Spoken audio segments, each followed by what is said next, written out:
Parashat Shavua, en este caso Parashat Noach, así que Beshem Hashem Naaseh V'Nasliach. Bien, hoy el tema es muy interesante. Sé que de esta parasha hemos tratado en múltiples ocasiones, hemos profundizado sobre diferentes secciones, así que me gustaría pues hacer algo diferente hoy y tratar de abordar quizás algunos de los temas que en otra ocasión no hemos abordado, esperando Be'ezrat Hashem que sea del interés de toda la estimada comunidad que nos acompaña. Pues bien, me gustaría, estimados, comenzar analizando respecto un poco al contexto en el que se presenta a Noah. Porque sí, evidentemente, la parashá comienza diciendo que este es Noah, que era un Ish Tzadik, Tamim Hayá Bedorotab, que era un hombre justo e íntegro en su generación.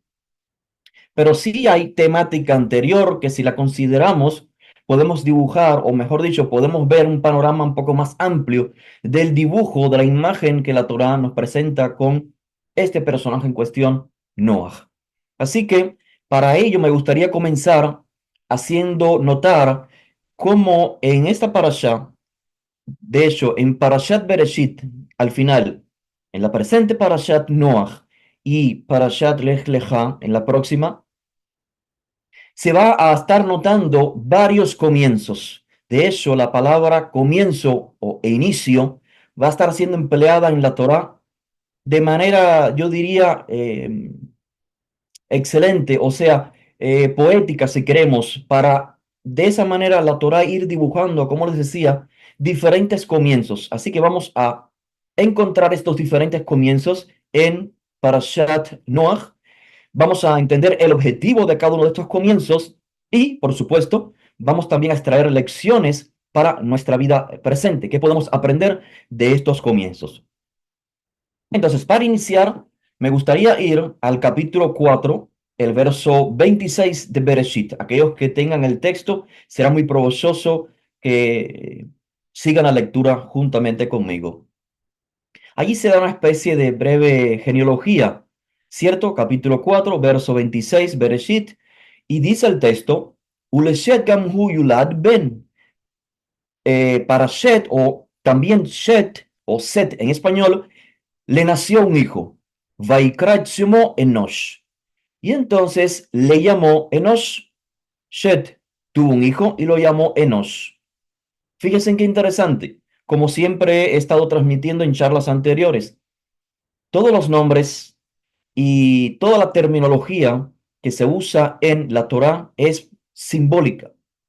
Así que si ponemos atención a los nombres, si encontramos su trasfondo hebreo, vamos a encontrar que toda esta temática evidentemente no es única del pueblo hebreo.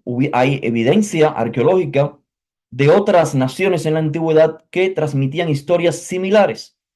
Pero lo que hace especial nuestro texto es que está acompañado por una serie de nombres y terminología, como les estaba diciendo, que si las consideramos a la hora de estudiar el texto, vamos a ver que son más que nombres y son en realidad vocablos que ayudan o ayudaron al autor del texto a presentarnos, como decía al inicio, un panorama mucho más rico en contenido. Así que tenemos a Shet, que le nace un hijo y le llama Enosh. Shet viene de su raíz etimológica, fundación en hebreo. Así que tenemos a alguien que está fundando, ¿cierto? Shet es hijo de Adán. Viene Shet y comienza una nueva, digamos, una nueva base, una nueva fundación. ¿Y quién es el hijo de Shet? Enosh. ¿Qué significa Enosh? Etimológicamente viene, comparte la misma raíz de Ish, Anashim, o sea, de ser humano, de persona. Viene entonces Enosh a ser una especie de sinónimo para Adam. Adam es, también significa ser humano, y así que de esta manera podemos comprender cómo el nieto de Adán viene a ser, digamos, establecido, fundado por su padre Shet para, vamos a llamarle, un nuevo inicio, un nuevo hombre que traiga sobre sí el legado, digamos, que Adán echó por el suelo a la hora de pecar. Eso es aparentemente lo que yo les propongo que se está dibujando con los nombres en el texto. Entonces, este hijo, Enosh, será el comienzo de, como les decía, una humanidad que viene por la parte de Shed, en contraparte de Caín, cuya vida, digamos que fue diferente, sus fundamentos, sus bases fueron diferentes. Así que, a pesar yo sé que muchos estamos preguntándonos cuál es el contexto de todo esto. A pesar de que el hombre fue desterrado del Gan Eden debido al pecado de Adán y Jabá, y Caín fue castigado por su asesinato, todavía el autor del texto nos está presentando que Hashem, el creador, todavía tiene expectativas para la humanidad, que no ha llegado al grado de la destrucción, como veremos en justamente más adelante en Parashat Noach. Así que se va dibujando, ¿cierto?, el panorama. ¿Cuáles son entonces estos nuevos fundamentos que Shet ha depositado en Enosh? ¿Cuáles son las bases para establecer una nueva humanidad, una nueva conducta, repito, diferente a la de Adán?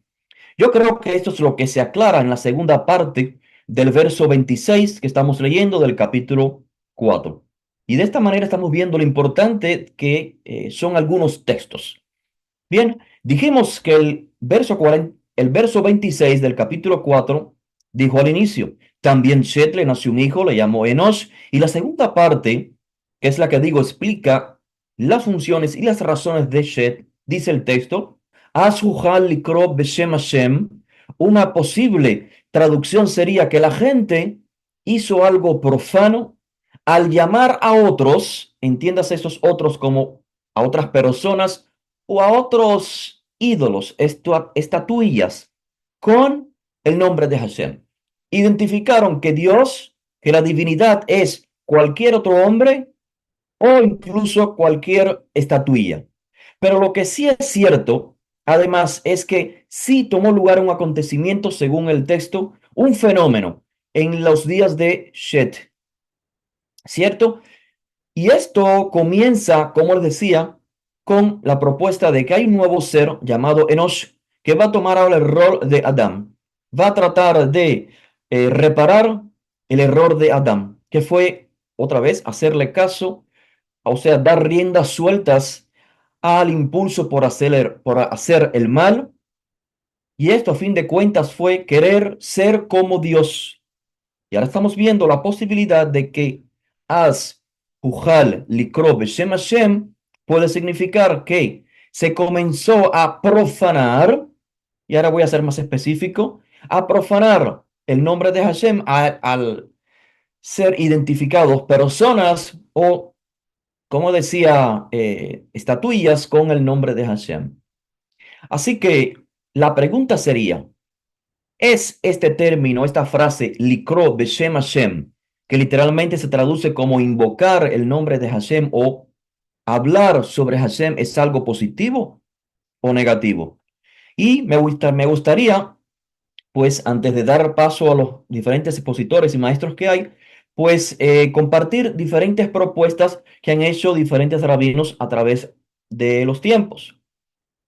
Por ejemplo, la frase jujal, que el texto dice, traduce usualmente como comenzó a llamarse el nombre de Hashem, Jujal puede ser, según Rashi, intérprete clásico de Francia del siglo XI, Rashi dice, Jujal no es de su raíz Hegel, no significa que comenzó, sino que Jujal comparte raíz con Hilul, o Hulim, que significa pues profanar o hacer algo sagrado, mundano, cotidiano. Y entonces es Rashi el que dice, se comenzó a profanar el nombre de Hashem por parte de los seres humanos de aquella generación que invocaban el nombre del Todopoderoso de forma inapropiada, al, como les decía anteriormente, identificar a entes o a muñecos con la deidad. Y esto pues hizo que la humanidad sea presentada en el texto como degradándose. Entonces tenemos en el siglo XII en España al rabino Abraham Ibn Ezra, el cual dice, no, Rashi no está en lo correcto.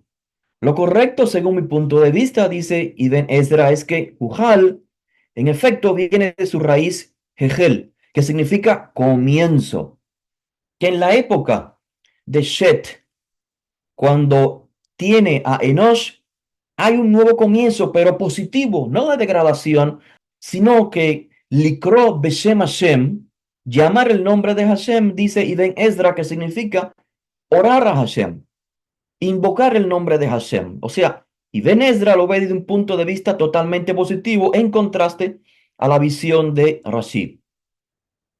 Y entonces tenemos en el siglo XVI a otro rabino destacado que solía mirar la Torá de un punto de vista muy único en su razonamiento, y me refiero a Rabbi Ovadia Sforno de Italia en el siglo XVI, que él trata de fusionar estas dos visiones, la de Ibn Ezra, positiva, y la de Rashi, que presenta el contexto de forma negativa. Y leo para ustedes lo que dice Sforno.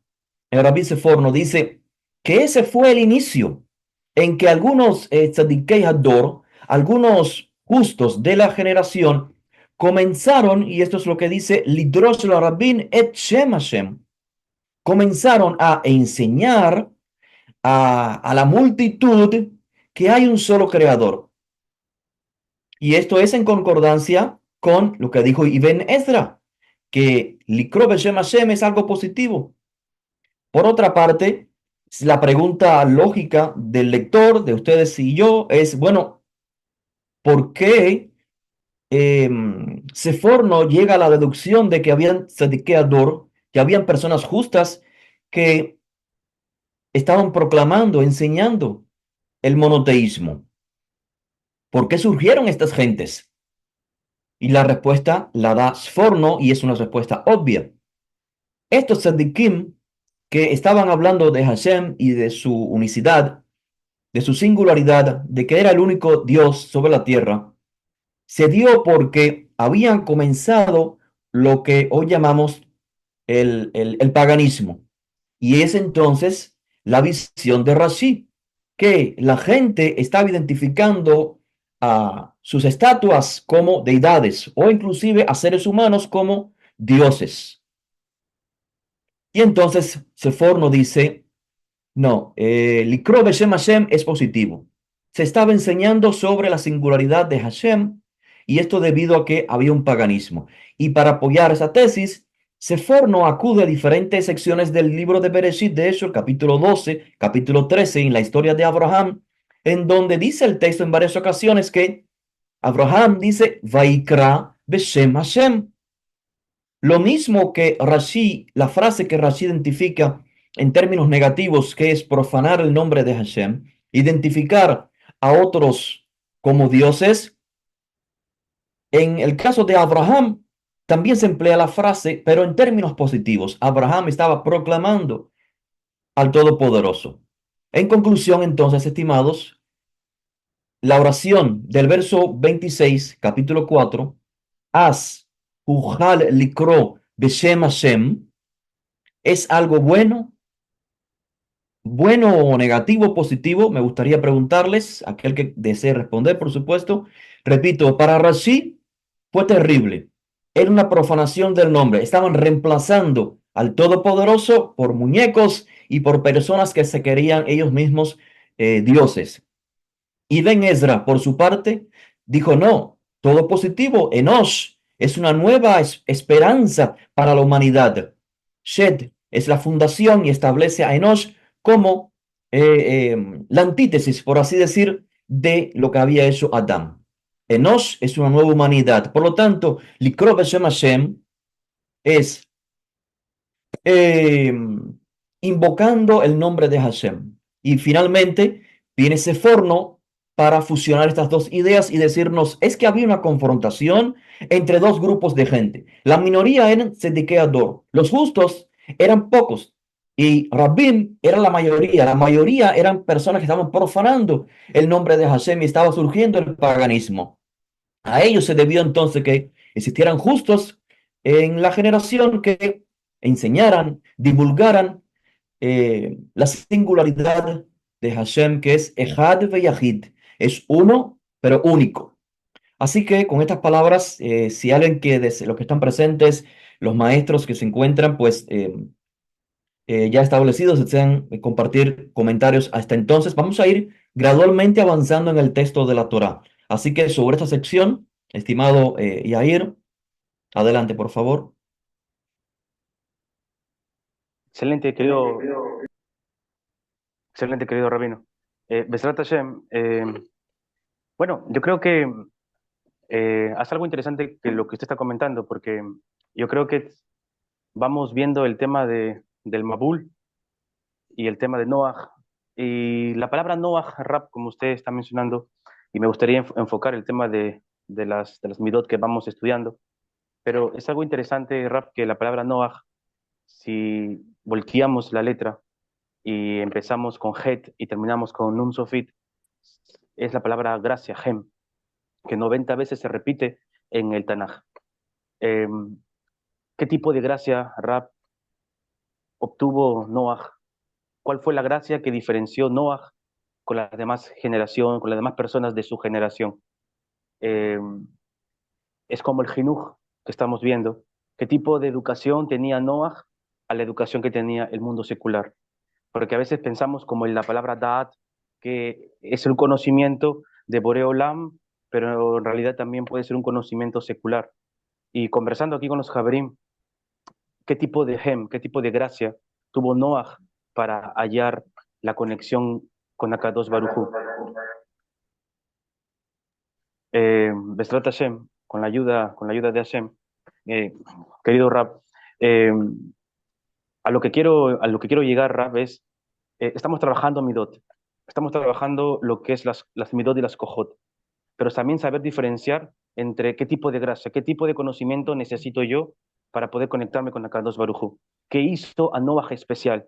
¿Y por qué dicen que él fue un justo? Y en realidad, ¿qué tipo de gracia tuvo Noah que las demás personas no la tuvieron, ya que esa generación de Noah también supo y entendió que existía un creador? Estrata Shem Rap, no sé si es que hasta aquí me logro dejar comprender. Sí, totalmente, estimado Yair, te comprendo y comparto esa idea. Comparto esa idea. La Torá nos está presentando que el ser humano está pues rumbo abajo. Desde Adán continúa bajando y ahora tenemos la expectativa de Enosh a ver qué sucede en sus días, si logra pues redimir a la humanidad. Y como bien dices, mencionabas Shiflut anteriormente, la cualidad que habíamos estudiado en la semana anterior, que es donde el ser humano tiene que reconocer sus limitantes delante del Creador. Y esto pues va creando, yo creo que ese gen del cual hablas, que es una gracia, eh, que también la compartes, ¿no? Con Jinuj, que de hecho vienen de la misma raíz. Jinuj es enseñanza, ¿cierto? Y se comparte con gen, porque ambas hablan de una belleza interna. En hebreo existen dos palabras básicas para describir, bueno, hay varias, pero esencialmente hay dos. De hecho, están creo que en el libro de Proverbios. Sheker Ahen, Hebel Ayofi, dice el sabio. Está la belleza interna, que es gen, y está la belleza externa, que es yofi. Así que no es que ambas, ninguna de las dos son negativas, es como la usemos. Para que comprendamos la idea, pues gen, esta gracia, es la que podemos encontrar quizás en un amigo, ¿cierto? En un compañero, que podemos establecer horas y horas de diálogo con esa persona. Quizás exteriormente no es agraciado o agraciada, o hay cosas que en su exterior no nos agradan. O sea, exteriormente no es bella la persona, pero su carácter, sus cualidades, ahí está el gen interior. Y entonces, pues creo que por ahí va la idea, estimado Yair, adelante. Rap, disculpe, disculpe que intervenga. Rap, en la parashat de Breshit que hemos visto la semana pasada, algo interesante que a veces no prestamos atención. Akadosh Baruj Hu dijo que él lo hizo top, bueno. En realidad, si él lo hizo todo bueno, ¿por qué él va a querer destruir algo? Y si es que él hizo algo bueno, en realidad es algo bueno y es algo bueno y perfecto, y entender de que no existe una maldad, sino es el entendimiento, en mi opinión, querido maestro, el entendimiento de cómo la humanidad y sobre todo cómo el Hijo de Israel ve el mundo. Ver el mundo, porque si no tengo shiflut, sobre todo no tengo moadut, que son dos midot muy importantes, querido maestro, que usted estaba enfocando, de tener la conciencia, porque esa generación de Noah estuvo muy cerca a Adán, estuvo muy cerca a Adán, si seguimos utilizando la alegoría y el mensaje espiritual, estuvieron muy cerca, la información estaba cerca, de saber primeramente que hay un creador, que hay un Señor. Y cuando yo no tengo moadut de quién es un Señor, quién es un creador, y mucho menos tengo shiflut, de saber quién soy y dónde tengo que estar yo parado, centrado, delante de quién yo estoy presente las 24 horas del día y todos los días de mi vida. Yo creo que cuando no tengo trabajado esas dos midot, yo pienso que empieza la idolatría. Y la idolatría, como usted lo mencionaba, Rap, querido maestro, Rap, en clases anteriores, como Hazarabaita y muchas grandes yeshivot que tenemos en el canal Nazratim, la idolatría primero comienza en la imaginación del hombre, en la idea del hombre, y de ahí lo manifestamos a este mundo de la sea, a este mundo de la acción. Entonces, Rap, yo creo que la idolatría más es el tema de cómo la humanidad piensa si no hay shiflut, si no hay moadut, conciencia de quién soy, de que necesito de alguien que, como usted mencionaba en la clase pasada, de si yo pudiera ver el sol que sale cada día, yo pudiera estar agradecido con Akadosh Barujú, de que me siento vivo. Pienso que esa generación de Noah y esa generación de incluso Noah, porque también Noah le faltó Midor Rahamim, pienso yo, de Akadosh Baruju. Pero a veces él tuvo gracia, él tuvo jinuj, él tuvo dat, pero hay que saber diferenciar un conocimiento secular o un conocimiento más allá, porque ya nos toca el otro Sadik, que es la semana que viene, Abraham Avinu, y veremos sus diferencias. Espero que me esté dejando comprender, querido maestro. Totalmente, totalmente. Es importante también traer a colación la mitad de la conciencia que habíamos estudiado también. Eso es esencial, principal. Y luego tendremos que tratarlos en los próximos días, la otra mitad de la cual estás haciendo alusión, que la llamaría Nekiut, que es la pureza pero interna. Porque como bien dices, a veces nos autoengañamos o tratamos de manipularnos a nosotros mismos y eso es algo terrible que podemos hacer, porque nos convertimos entonces en personas hipócritas. No somos consecuentes con nuestras propias creencias y convicciones. Así que interesante, interesante. ¿Algo más que quieran compartir, aportar antes de proseguir? Shabbat Shalom, hola, Javerín y Javerón. El- Volviendo al pasuk que mencionaba, que hay un debate, ¿no? Si lo que se dice acá es que que se empezó a invocar el nombre del Borolán o empezó a profanar el nombre del Borolán. Hay ese debate y lo que mencionaba, ¿no? Si hay pocas generaciones, realmente en este momento Adán todavía está vivo. Puede ser que la gente se aleje tanto del temor al Borolán en un periodo tan corto. eh, Tengo una propuesta, no digo que sea así, es una teoría. Quiero comentarle y usted me corrige si estoy equivocado. El, en este momento, la población crece, se comienzan a formar comunidades, grupos, están creciendo, y esos grupos necesitan ser organizados. Así que se levanta un rey, se levanta una autoridad, y para sostener, para validar esa autoridad sobre los demás, se crea la idolatría.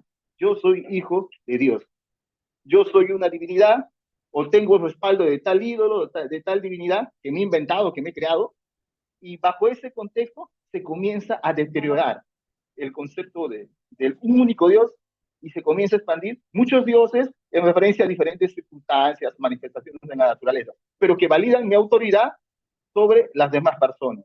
Ese era mi comentario, no sé si estoy en lo correcto, pero eso puede haber sido el germen para que la idolatría comience a expandirse en los diferentes aspectos. Gracias, profesor. Estaba ilustrándonos el estimado Asher, cómo cuando las personas dejan de poner sus ojos en la divinidad y ese poder o esa autoridad se le transfiere a otro hombre, comienza la decadencia. Y es una combinación de decadencia moral e abuso. Por ejemplo, en ese capítulo 6 tan discutido de quiénes son estos Bene Elohim con las hijas del hombre que tuvieron intimidad, como quiera que sea que definamos, hoy no es el momento para discutir sobre esos términos. Vamos a identificarlo como magistrados, o sea, Bene Elohim eran personas que tenían poder, pero que hicieron un mal uso de ese poder y comenzaron pues a tener relaciones o tener esposas, pero de forma ilícita. Así que esta desconexión de la divinidad o no poner nuestros ojos en las enseñanzas divinas trae consigo el abuso del poder, porque ya no estoy sujeto a su voluntad, sino a mi propia voluntad, a mi propio deseo. Entonces viene el abuso de los magistrados sobre ciertas mujeres, tomándolas de forma ilícita, pese a que ellas estuvieran casadas, y entonces generó la inmoralidad. Así que perder de vista quién es el que tiene la autoridad genera abuso y luego inmoralidad. Y viene entonces el texto de la Torá a mencionarnos un tercer inicio. Otra vez la Torá sigue con la raíz etimológica del inicio y lo comparto brevemente para ustedes. Después del diluvio, Noah sale del arca, hace los sacrificios, Hashem hace un pacto con Noah. El capítulo 9, el verso 20, dice, Vayachel Noah ish Adama, Vaita Karem. Comenzó, hay otro inicio en el capítulo 9, comenzó a cultivar la tierra. Pero curiosamente, como ya dijimos, en este caso, Yahel o Yahel, mejor dicho, también puede interpretarse o comprenderse como otro inicio en el que se comienza a profanar el ser humano, en este caso Noah. Y vimos entonces que se profanó en los días de Shet y su hijo Enosh, y ahora Noah, sobre quien supuestamente debiera recaer el tikkun olam, la rectificación del mundo, pues sale del arca y comienza entonces a profanarse. Termina entonces que sembrando una viña y empleando el vino para embriagarse. Así que Vayágel en este capítulo 9 verso 20 puede bien ser una identificación de la caída de Noah en este nivel, en este grado de la historia. Curiosamente, que dijimos al inicio que Noah era identificado como Ish Sadik, Tamim Hayab Bedorotav. Noah es un hombre íntegro, justo, y ahora termina la Torah identificándolo como Noah Ish Adama. Puede ser, no sé, me gustaría sugerirles que es una imagen contrastando, digamos, dos estatus de Noah. Un hombre que comienza elevado, pero termina, pues, profanando su esencia humana al embriagarse y bueno, todo lo que conlleva el embriagamiento, ¿cierto? El abuso que hace Han y la maldición que se genera. Así que quizás alguno me pueda decir, bueno, pero Abdiel, Noah, después de pasar todo este trauma de ver a gente muerta, ¿cierto? Animales siendo destruidos, etcétera, etcétera, sale del arca. ¿Cómo puedes criticar que este pobre hombre no se tome una copa de vino? ¿Cierto? Pero es que no se trata de una copa de vino, no se trata del deleite que uno pueda sentir con los placeres que estamos permitidos a sentir por decreto divino, porque así fuimos conformados y hechos por el Creador, sino que Noah no consideró la magnitud de su rol en el mundo. Precisamente, al salir de todo este trauma, debes de crear conciencia que ahora te corresponde a ti la rectificación del mundo. Y en lugar de actuar altruistamente, comenzar a crear un contexto, humano en el que todo el mundo pueda beneficiarse con tu enseñanza de la divinidad, la acción es egoísta totalmente. Sembrar viña, embriagarse, su hijo generando una maldición, Ham generando una maldición. Entonces, me gustaría finalizar esta sección con estas palabras, divisando a Noah como una persona que no logró la rectificación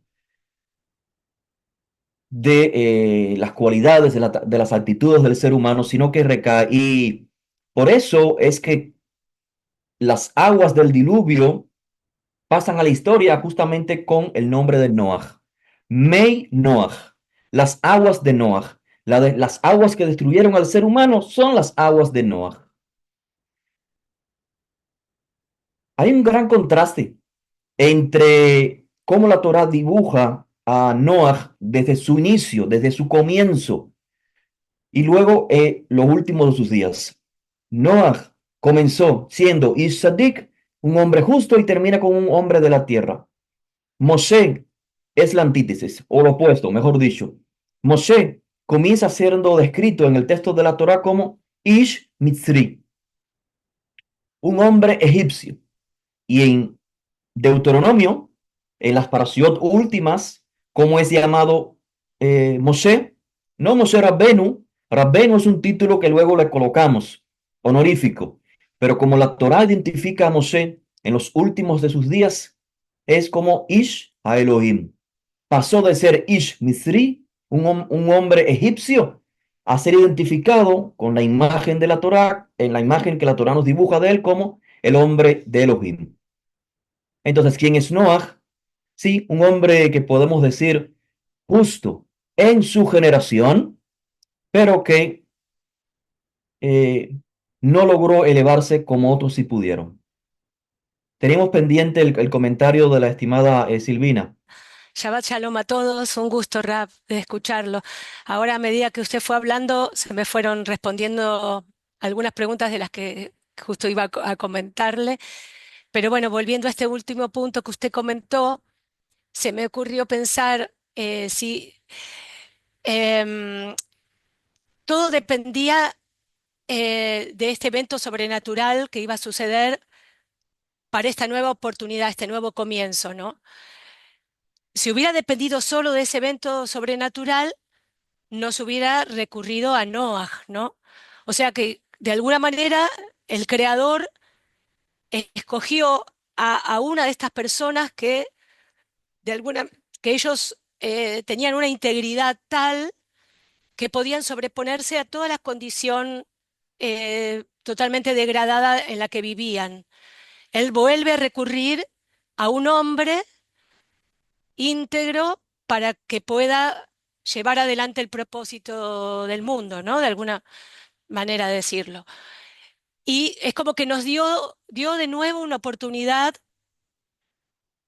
para que del hombre dependiera, que manifestara el hombre la acción para poder llevar al propósito de lo que tenía por delante, ¿no? Que podía llevar el propósito por el cual fue el hombre creado. Y bueno, y ahora por lo que usted está diciendo, vemos que bueno, dio esa oportunidad nuevamente, ese nuevo inicio, pero no se supo aprovechar. Y quizás tenga que ver eso por la actitud de Noah, de no abrir esa posibilidad, esa teba, esa arca de salvar a otros y no salvarse él solo, ¿no? Salvarse es como que nos hace reflexionar eso a nosotros ahora, ¿no? No salvarnos solamente a nosotros mismos, sino el impactar en los demás. Bueno, pero bueno, muchas gracias. Esto he cambiado mi percepción con lo que usted dijo. Muchas gracias. Gracias a todos. Gracias a usted, estimada Silvina. Eh, hay dos formas de ver a Noah. Hay una forma positiva de verlo y también una forma negativa. Y quizás fusionando las dos, como hacía Rabino Sforno con los comentarios de Ben Ezra y de Rashi, creo que también podemos hacer lo mismo. Y de cierta manera, pues salvaguardar la actitud de Noah, viéndonos reflejados nosotros, que somos de igual manera, pues, seres humanos con errores y fallamos. No, Noah, como dije en más de una ocasión, es llamado un hombre íntegro. Tamim Bedorotav, un hombre íntegro en su generación. Y eso tiene dos formas de verse. Le puede traer crédito al personaje porque puede ser visto como un sadik mientras la generación era totalmente malvada. Él fue el único en una generación malvada. Pero también hay otros comentaristas que lo perciben desde un punto negativo. O sea, Tamim Sadik, Tamim Hayabe Dorotav, un hombre íntegro y justo en su generación, significa que solo era Sadik e íntegro en su generación. O sea, si Noah hubiese estado viviendo en la generación de Moshe, posiblemente sería un rasha, me pregunto. Entonces, siempre hay esas dos formas de comprender los registros y de ahí, pues, extraer para nosotros un mensaje. Me gustaría transmitirles este corto, que es que un buen inicio, un buen comienzo, como lo tuvo Noah, siendo elegido por la divinidad y encontrando gen por sus buenas cualidades, un buen inicio no te garantiza un buen final. Así que el mensaje, siguiendo la línea de pensamiento del maestro Yair, es que hay que continuar trabajando en las midot, en nuestras cualidades. No solamente hay que reconocerlas y estar conscientes, sino que hay que trabajar continuamente en ellas y no hacer como hizo Noah, podemos decir, en sus últimos días, que se relajó después de todo lo pasado y no supo aprovechar esta palabra importante que decía la estimada Silvina. Noah, si podemos criticarlo, la crítica más fuerte que yo pudiera hacerle es que fue un hombre que desaprovechó la oportunidad para elevar ese momento a otro nivel. Y como bien decía anteriormente, algún otro es que le tocará, le corresponderá a Abraham ese rol. Quisiera pasar al cuarto inicio que encontramos en la parashá. Como había dicho inicialmente, la Torá una y otra vez emplea esta frase que se puede traducir como inicio o como profanación. Y en estos ejemplos de inicios lo estamos comprendiendo como profanaciones de Hilul. O sea, el vocablo Jejel, en lugar de comprenderlo como inicio, estamos comprendiéndolo como Hilul. El cuarto inicio mencionado en la parasha se encuentra en el capítulo 10, el verso 8, siguiendo la secuencia de temas, y es cuando se menciona a Nimrod, personaje que había anteriormente hecho mención el estimado Asher. Dice el texto, Cush engendró a Nimrod. Nimrod va a ser el primer rey mencionado en el texto, pero como bien decía Asher, Nimrod fue ese ser humano que se creyó Dios por primera vez. Y ahí volvemos a conectarnos con Parashat Bereshit. Si comen de este fruto, serán como Dios. Dice el texto otra vez, 10:8. Cush engendró a Nimrod. ¿Y cómo lo describe el texto? Hegel. ¿Ven otra vez la palabra? Él comenzó o él se profanó o él profanó. Hegel ligiot gibor baaretz, que se traduce, él comenzó o fue el primer fuerte o rey de la tierra o fue el primer rey de la tierra que se profanó. El primer rey que profanó el rol de rey, porque ser rey, evidentemente no hay nada malo, no tiene connotación negativa, ni el vocablo, ni su significado, sino es cómo se emplea esa capacidad. Pues Nimrod es el personaje que pasa la historia en esta imagen bella que nos transmite el texto de la Torá como el rey que se convirtió en dictador. Nimrod fue el primer ser humano que abusó de ese poder de controlar a las masas. Sí, tú puedes controlar a las masas, pero para llevarlas por el camino correcto, el camino de la sabiduría, el camino de la evasión espiritual, de la justicia, de la equidad. Así que el texto comienza diciéndonos, este es otro inicio, pero un nuevo escalón, pero de bajada, no de subida. Nimrod trató entonces como dictador de tomar la libertad de todos de aquella región. Y es, yo creo que uno de los inicios peores en los que puede ingresar el ser humano. Todos los inicios anteriores que hemos mencionado, sí, son malos, negativos, pero este es el peor de todos, porque eso es la rebeldía directa en contra de de la divinidad, como decía Asher.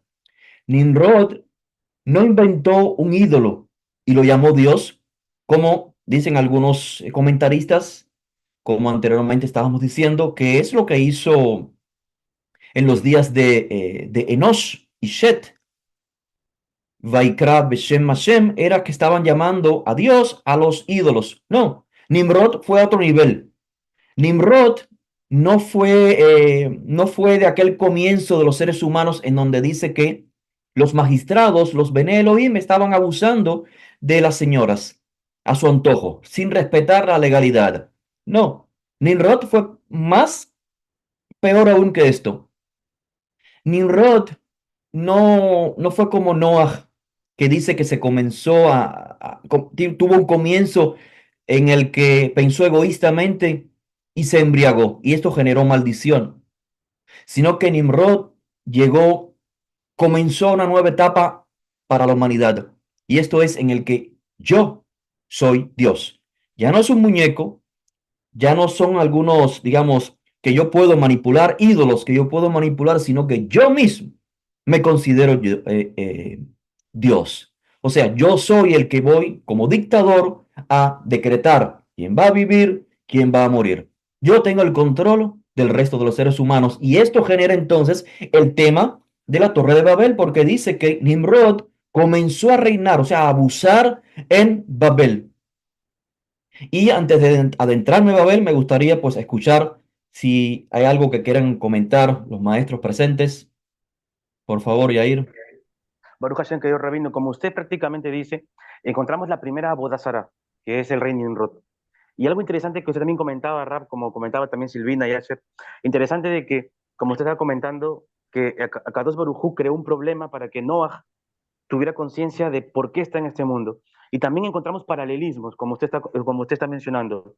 El Da del conocimiento, que hubo un paralelismo entre Adam Arishon y Noah, tuvieron un paralelismo en el conocimiento, en que la divinidad habló con ellos. Número dos, el otro paralelismo que vemos es de que los dos no hicieron Teshuvah, los dos no hicieron Jinuj por sus hijos.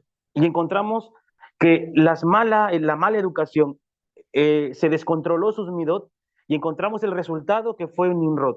Y a veces en Nimrod nos podemos reflejar nosotros mismos cuando decimos, yo estoy aquí porque me lo merezco. Yo estoy aquí parado siendo el mejor ingeniero, siendo el mejor doctor, empresario, como me quiera titular, pero estoy cometiendo el mismo error que Nimrod porque estoy olvidando quién me da el respiro. Me convierto en una bodázara yo mismo porque no estoy reconociendo realmente que aquí es Akadosh Barujú, que es Akadosh Barujú, apague tu micro por favor, disculpen, gracias, es Akadosh Barujú quien en realidad me, me da la vida. Noah tuvo gracia, pero algo que decía mi santo maestro, algo que decía mi santo y justo maestro, Yehoshua de Nazaret, decía, no solamente tengas la conciencia de amar a Hashem sobre todas las cosas, sino también ama a tu prójimo como a ti mismo. Entonces, querido rabino, vemos el paralelismo que vemos entre Adam y Rishon y vemos entre... No, gracias, gracias, disculpen. Bezrat Hashem, vemos el paralelismo que hay entre Adam Harishon y Noah. El resultado mayor y la catástrofe que vivió el mundo fue Nimrod. La primera Botazara, el primer hombre que se convirtió en Dios, como lo vemos en las diferentes culturas, como Faraón, que para someter a la humanidad, para someter a su pueblo, se creía un Dios. Lo único para sacarle provecho a eso. Simplemente eso es mi comentario, querido rabino. Abordando sobre la Torre de Babel, vemos que en esta historia de Migdal Babel se hace referencia al tema central de esta parashá. Recuerden, como le dije al inicio, que la Torá, el texto de la Torá está confeccionado, está realizado de una manera muy, muy poética ¿cómo se dice? Un seguimiento de temática, que si leemos el texto muy rápido, podemos perder de vista el hilo que el texto al cual él nos está llevando. Por ejemplo, una y otra vez, la Torá desde el inicio nos está hablando de invocar Likro Bishem Hashem. Eh, se puede traducir de diferentes maneras, invocar el nombre de Hashem o hablar de Hashem. Y ahora el término Shem, que significa nombre en hebreo, viene a resaltarse aún más fuerte con la Torre de Babel. Después de, después de maldecir a Canaán por la falta de respeto hacia su padre Noah, Noah bendice a su hijo y le dice, o sea, a su hijo Shem, y le dice, bendito sea Hashem, Elohei Shem, bendito sea Adonai, Yod-Hei Vav-Hei, el Dios de Shem, capítulo 9. Entonces, no es casualidad que Noah le haya puesto a su hijo Shem. Fíjense, no es casualidad porque, repito, sigue la temática. Este nombre, Shem, que significa nombre, valga la redundancia, se basa posiblemente, ese es el mensaje que les propongo, que la Torá nos está enviando. Esta es la imagen. La razón por la que Noah llamó a su hijo Shem nombre es porque en él estaba la esperanza de que su hijo cumpliría la expectativa de Hashem, de que el nombre que se invocara fuese el de Hashem, fuese el del Todopoderoso. Sin embargo, una vez más, seguimos viendo que esta generación, la generación de Migdal Babel, va a fracasar. En el capítulo en el capítulo 10 se presenta el desarrollo de las 70 naciones a partir de los hijos de Shem, Ham y Yafet. Y bueno, llegamos al capítulo 11, donde vamos a ver que la temática ya concluye con la historia de Migdal Babel y se relaciona otra vez con el vocablo Shem. Pero acá Shem no es el nombre Sem en hebreo, sino que Shem hace referencia a un nombre, el nombre equivocado, me gustaría decir. Porque al leer los primeros cuatro versículos de la historia de la Torre de Babel, es difícil, evidentemente, señalar un pecado específico. Y creo que el texto fue confeccionado, fue escrito de esa manera justamente para llamar la atención. Porque así como el texto nos llama la atención respecto a qué realmente estaba haciendo, qué estaba haciendo el ser humano en los días de Shet y Enosh, si realmente invocando el nombre de Hashem, enseñando sobre Hashem o profanándolo, y así como también se nos presentó el texto de la Torah a Noah como un hombre Ish Sadik, y por otra parte el hombre termina embriagado, un Ish Adamá. O sea, son contradicciones, imágenes contradictorias, entre comillas, con las que creo que el autor del texto nos está llamando la atención. Y ahora la Torre de Babel no es la excepción. Voy a leer para ustedes solamente los primeros versos del capítulo 11.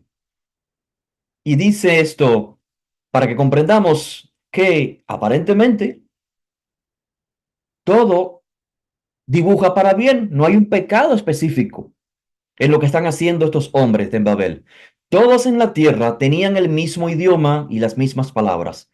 Mientras viajaban desde el este, llegaron a un valle en la tierra de Shinar y se establecieron allí y se dijeron unos a otros, vamos, hagamos ladrillos, cosámoslos y dijeron también, venid, edifiquemos una ciudad y una torre con su cúspide en el cielo y haremos para nosotros un Shem, un nombre, para que no nos dispersemos por todo el mundo, contrario a la orden divina.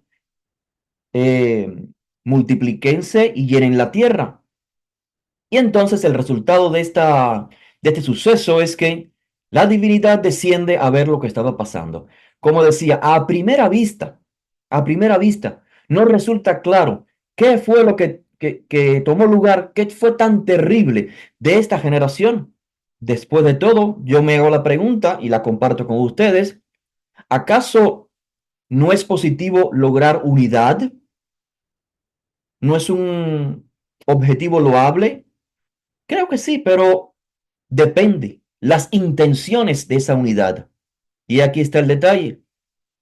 Pero además, el texto resalta, yo creo que, o sea, el autor del texto toma el avance del ser humano y le inculca a la narrativa y le incluye el autor la cuestión de la Agadá, del mito. O sea, toma un evento histórico que es el desarrollo del conocimiento, la revolución industrial, pero le incluye un mensaje espiritual y trascendente para nuestros días. Porque el texto claramente nos está diciendo que el ingenio humano está creciendo para esta época. Como les decía, la revolución industrial, el desarrollo de los materiales, la fabricación de ladrillos a partir de la arcilla, ¿cierto? Y en todo esto, el autor del texto le coloca la Agadá, el mensaje espiritual. Todo parece reflejar el avance positivo de la sociedad, de la cultura, etcétera. Como queramos definirlo en términos modernos. Entonces, ¿qué hay de malo en construir una ciudad y una torre? ¿Por qué Hashem Baraj se enojó tanto hasta el punto de decidir detener aquella construcción de inmediato, que este proyecto de construcción dejase de ser y dispersó a la humanidad, como lo pretendió desde un principio? La frase clave se encuentra al final de la lectura que hice. ¿Cuál era el propósito de esa unión y cuál era el propósito eventualmente de construir la torre? Y la frase clave se encuentra en la naturaleza egocéntrica de esta generación. Venase lanu Shem. Y vamos a hacer o haremos un nombre para nosotros. Y ahí entonces sale el rol de Shem o Sem. En español, la conexión temática, la conexión en la imagen, la gran foto que la Torah nos presenta con el tema central. Hagamos, dice, e invocó el nombre de Hashem en los días de Shet y Enosh. Así que en lugar de dedicarse esta torre y todo este esfuerzo humano, toda esta evolución en lo que es la construcción y el avance humano y la cultura, etcétera, etcétera, en lugar de dedicarse todo esto a lo que representa Hashem, al nombre de Hashem, Beshem Hashem, o Beshem Adonai, si queremos para no sea repetitiva la frase, esta generación eliminó, o mejor dicho, intentó eliminar completamente de la escena el nombre de Hashem.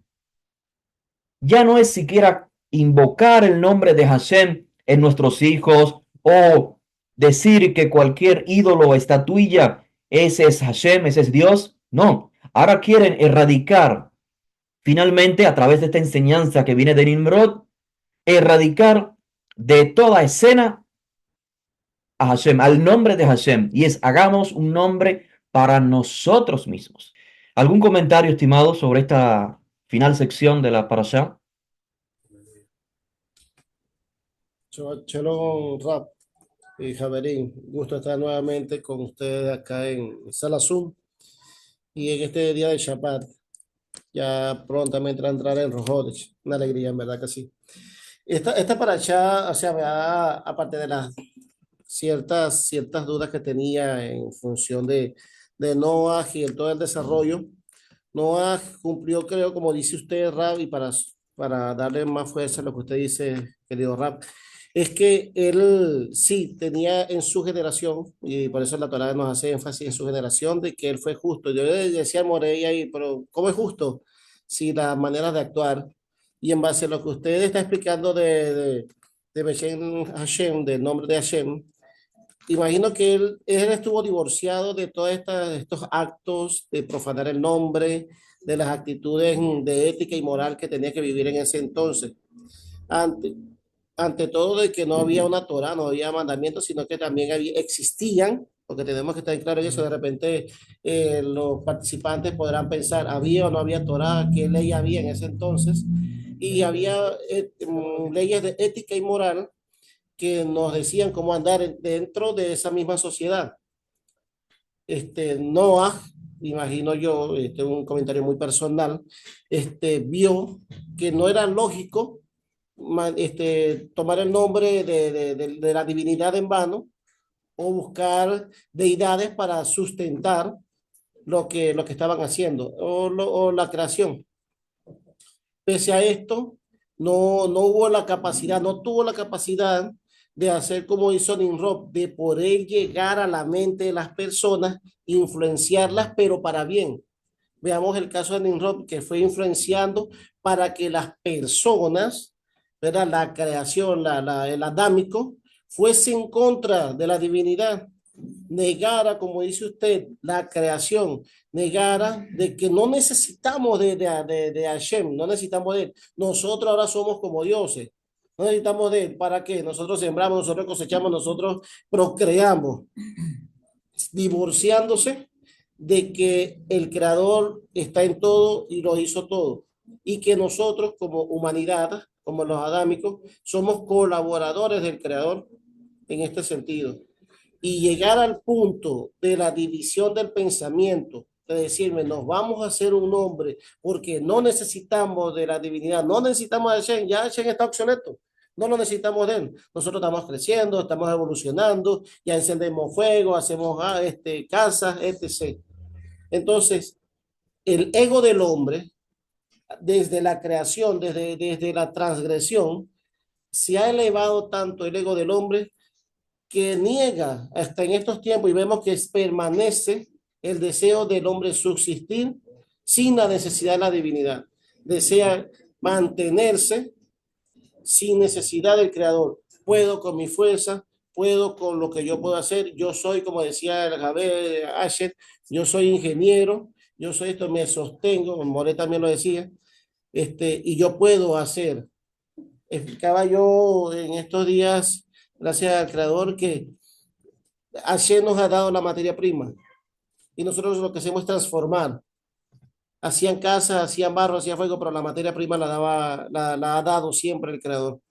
Entonces, viendo esto, desde este punto de vista, como pensamiento propio, debemos llevar, no divorciarnos del creador, ver los errores que se cometieron, ver las cualidades que tuvieron, las cualidades que tuvo Noah, pero que si él no pudo aprovecharlas en ese momento, nosotros sí aprovecharlas.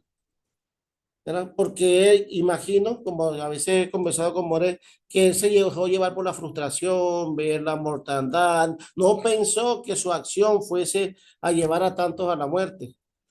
¿Por qué? Por una acción que como él pensaba que él era justo y estaba actuando bajo justicia porque estaba obedeciendo la voluntad de Hashem. Hashem sí le dijo, hazte un arca, entra tú y tu familia.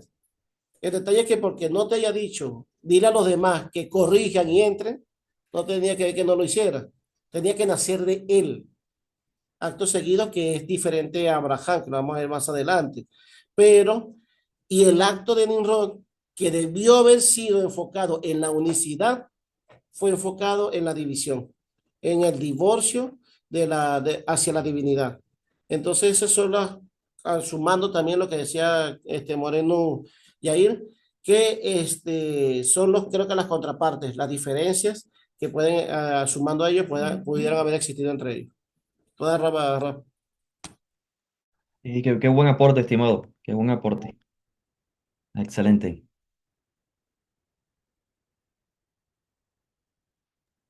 Bueno, Querido lo que Rabino, querido Rabino, se me viene a la mente, disculpe que le corte. Algo que dice usted sobre la Torre de Babel, y es algo interesante, se me vino a acordar utilizando la historia y la mitología. eh, es algo, es un paralelismo que podemos encontrar en la mitología. Estaban los hermanos Zeus, vencieron a los grandes titanes, y ellos comenzaron a crear al hombre. Y es lo mismo que lo puedo relacionar con la Torre de Babel. Los hermanos Zeus crean al hombre, pero de algo que ya estaba hecho. Ya había una tierra, ya había un cielo.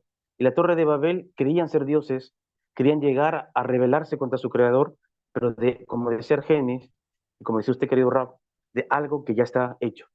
El conocimiento, el Da'at, creo que estaba más conectado con esa generación como la que hoy podemos entender que existe un solo creador.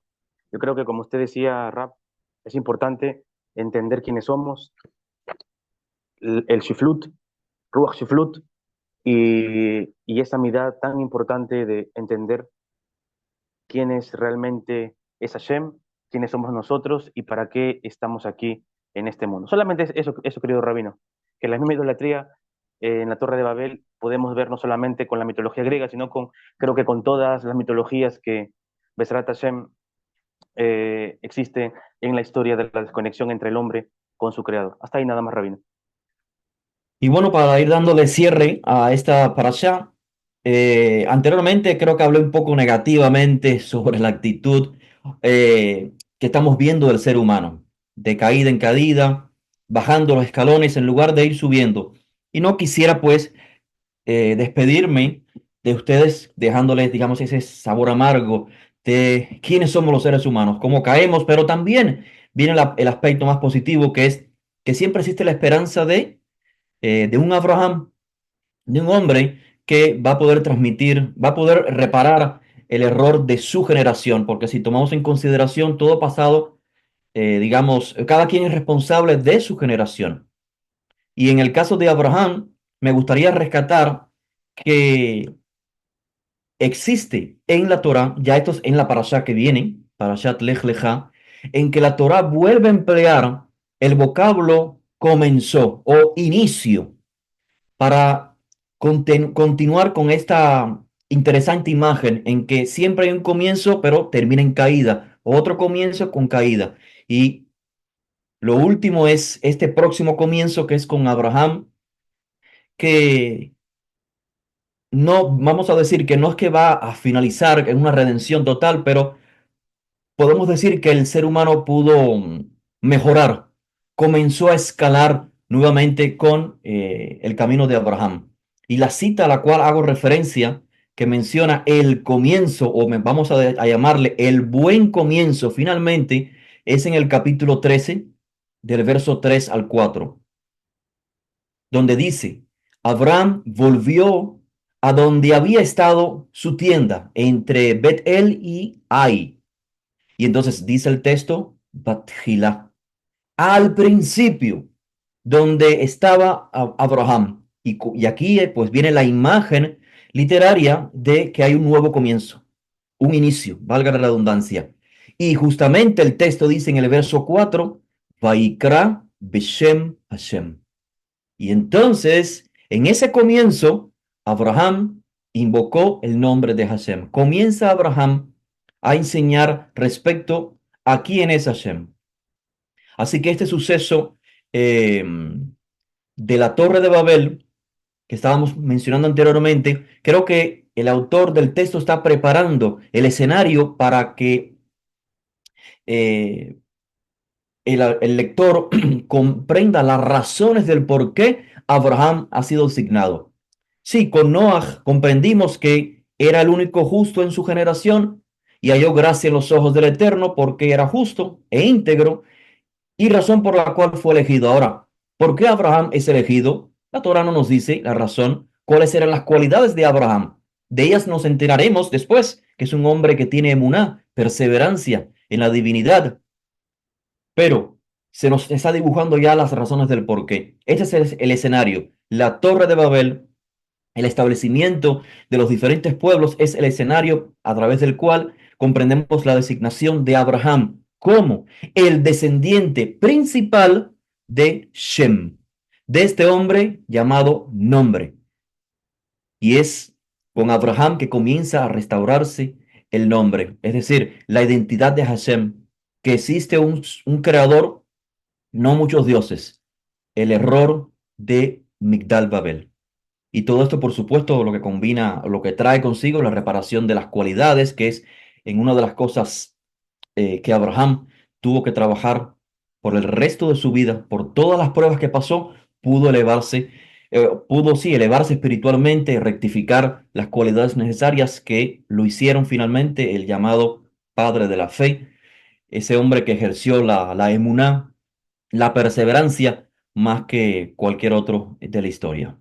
Así que con estas palabras, Yair, concluyo y agradeciendo a toda la comunidad que estuvo presente, pero si quieren comentar algo más, estimado Yair.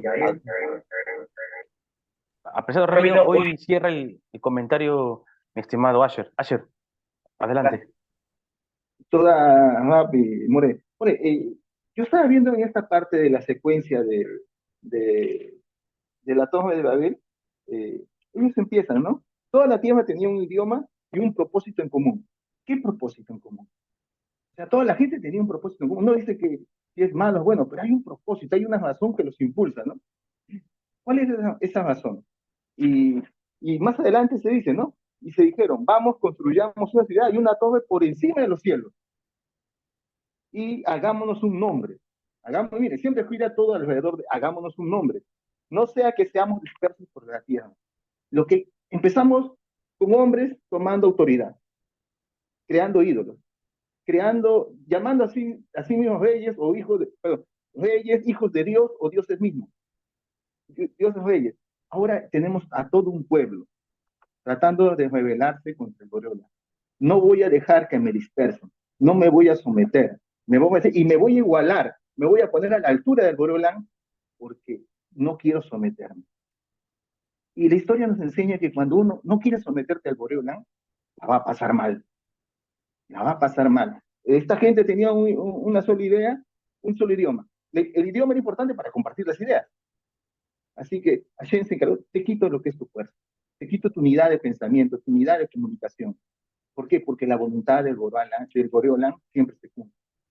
Así que resistirnos al Boreolán, cuestionar, negar las cosas, es simplemente lastimarnos a nosotros mismos. Y la parte de esperanza que usted mencionó hace un instante, es, que yo en algún momento también escuché de otra persona, es que el hombre siempre es una continua esperanza. El ser humano es una continua esperanza. Tiene la fuerza, la chispa divina para que si he caído muy bajo, levantarnos, seguir adelante. Lo demuestra nuestro rabino, tanto rabino Mashiach, dice en la historia del hijo pródigo. El hijo pródigo cayó en lo más profundo, pero de lo más profundo reaccionó y volvió a la casa del padre. Así que eso es, ¿no? Uno rebelándose contra el Boreolán solo alcanza el sufrimiento. Sometiéndose, obedeciendo, como dice la Torah, alcanzarás la felicidad. Ese era mi comentario, profesor.